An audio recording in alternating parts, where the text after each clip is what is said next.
Good afternoon and welcome to our Financial Advisor Forum this Monday, November 4th. I'm Greg Greenberg from The Street. And while emerging market stocks have had a rough time due to worries over rising rates here in the U.S., the PXP Vietnam Fund is up almost 50% year to date. Here to talk about what's driving Vietnamese stocks is Kevin Snowball of the PXP Vietnam Fund. Welcome, Kevin. Thank you very much.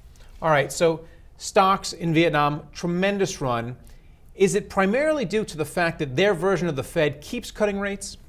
Well, they have been cutting rates for the last 18 months or so as inflation's been coming down. Now we peaked at just over 21% in August 2012. So there has been a fairly dramatic fall off inflation, and the government has reacted to that by cutting rates. But and the strength in the market is due to more than that. It's really confidence in the government's ability to manage the monetary policy as a whole. So whereas for 15 years up until February, March 2011, the policy was growth above everything, which led to these mini boom bust cycles every 3 years or so.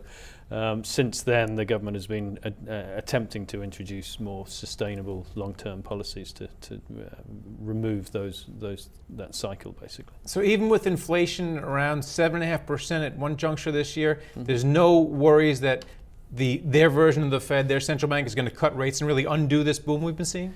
I don't think so. I mean, I think there may be another rate cut coming before the end of the year. Inflation is down to just below 6% on an annualized basis, which, although that sounds fairly high, the number is always going to be exaggerated in Vietnam because the composition of the CPI basket is very heavily dependent on food and foodstuffs and transport, which is essentially fuel. So that would be more than 50% of the basket. So if you get moves in those two things, you'll get a bigger number than you would in a basket where those two categories are much lower weighted. The other big worry about investors who might want to try and jump in now to this emerging or frontier market, if you will, is the fact that there's worries about Vietnamese banks and their bad debts. Can you comment on that?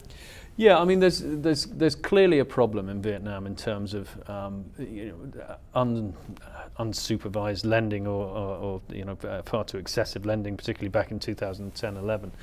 And that when the government changed the focus of its monetary policy and introduced very high interest rates, that obviously had a destabilizing effect, if you like. The total size of the problem is probably somewhere in the mid-teens billions, which, although it's a fairly substantial 10% of GDP, it's resolvable, and I think the government are taking the right steps to do so. And the banks will need recapitalizing.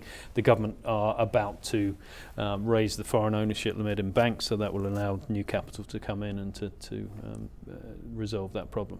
Now, I've been throwing out the bear case that might undo this tremendous run in Vietnamese stocks, but one of the bullish cases has been for the past few years that Vietnam is attracting manufacturing jobs, manufacturing companies from China because it's lower cost there. Is that ongoing?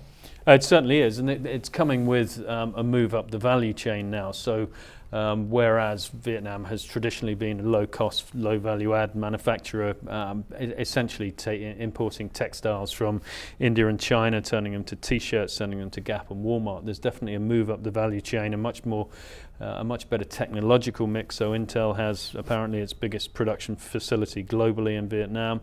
Samsung assembled last year 24% of its global smartphone production. So the margins on that type of production are far more significant than for garments. And we're seeing Vietnam move from trade deficit to balance and probably to surplus a couple of years ahead of where it was supposed to be, in a similar way that China did 20 years ago when it was modernizing and building its economy around trade deficits, and nobody really remembers that now, but Vietnam is on a similar path and just a decade or so behind. Right now it's on a tremendous path. Thanks for coming to talk about it.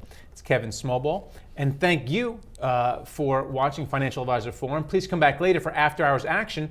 My guest will be author David Shoemaker. He's also known as the Masked Man. We'll be talking about the business of professional wrestling. For the meantime, I'm Greg Greenberg from The Street. Thanks for watching.